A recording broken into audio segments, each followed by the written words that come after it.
What up, y'all? It's Casper. Today's video, I'm gonna be talking about the movie The Pest. The Pest is a 1997 film. It's rated PG-13 and it's an hour and 24 minutes. Directed by Paul Miller. This movie was a very random recommendation, but honestly, it was one of those recommendations that I really appreciated just because 1997, an era where a lot of movies had a lot of just real feel, real soul, and just real dedication. This one right here, for how goofy it was, straight up just say this movie was straight goofy. For how goofy this one was, there's a lot of stuff in here where you can see the people behind the scenes are actually enjoying what they're putting out. Seeing that John Leguizamo's in this movie, very insane to see him at a very young age. This movie's about John Leguizamo's character, Pest. He owes like the Scottish mob like 50 grand, and then out of nowhere just gets involved with Nazi manhunters who are very rich and basically go out and randomly pick out people to bring them into their random world and basically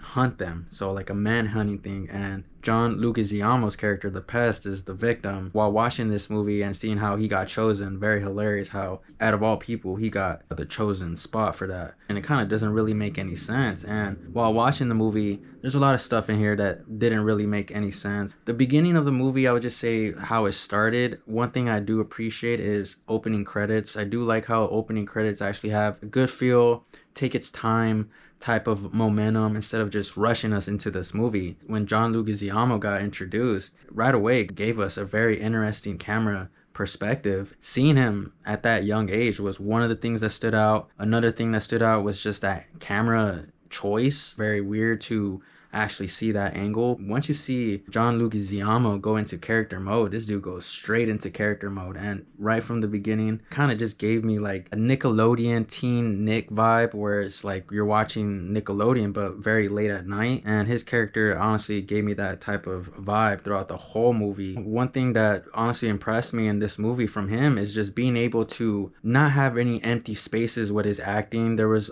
as awkward and how goofy and weird his acting is in this movie, you could see that he honestly knows how to make this vibe into what it was. He didn't have a character mode in here where he was full character mode where it was just awkward to see. He was full character mode and honestly put out a vibe where it just brought out that era to its fullest. Seeing him here, a lot of funny moments, a lot of cheesy moments. The editing with his character very, I think, adds to the comedic side to this movie. I would just say as well, throughout the whole movie, I couldn't stop hearing Sid, the Ice Age character that he does a voice acting for, and I think that's what added to the movie as well. Putting myself in like the 1997 era, kind of thinking like, oh, we can use his voice for something, but look at him now. He's Sid, he's killing that role. That voiceover is literally like my favorite role from him, but still getting into a lot of his stuff. I think his interaction with a lot of the people in here, just very, very funny. It's kind of like astonishing how they actually put it together. His character kind of would piss you off as well for just like obnoxious he is. A lot of stuff in this movie where you can't really do now. You can see that they're executing it to the top degree in here. This movie right here just shows like, hey, he had a fun time during this time, and I'm not mad at the performance because, like I said, this is a movie that they put out that you can definitely see that just chuckles and laughs all around for how bad it is. He's a character in this movie where while you're just watching this movie, it's just funny how this movie is just not making sense and it's just trying to make sense with his scenarios and just very, very odd moments with his character. But hey, this movie is an hour and 24 minutes, so it makes a lot of sense as well. And honestly, that's an appreciating thing for me, for it not being too long. Like, this dude literally put out this character pretty well, and I'm glad that this movie was just on its own and there wasn't like a number two straightforward style movie. Would love to know some cool facts about this movie from John Leguizamo to see, you know, how this movie was actually brought to him and how it was made. It sounds like John Leguizamo was just trying to get any role that he can at that time. The other characters or the other actors in this movie, you can see as well that they're acting with this type of character, and it kind of adds to the feel as well. There's no other characters in this movie that kind of make it like he was a standout, but in this movie, seeing how young these people, or seeing how young this cast is, from especially John Leguizamo, I think that was just something that, you know, stood out to me a lot more. And also another actor in this movie, Aria Spears, who plays the character Chubby, he was a character when I'm watching this movie, I'm like, he had those angles where he kind of looked familiar. So while watching this movie, even the quality of it is actually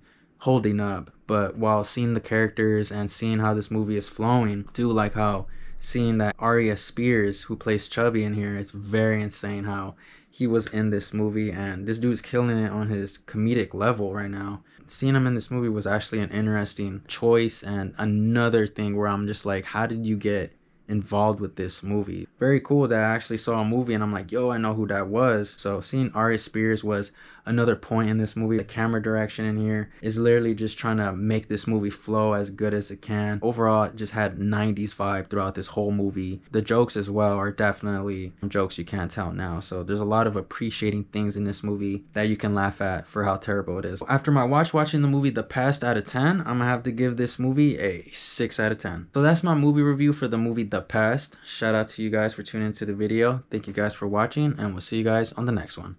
Peace, y'all.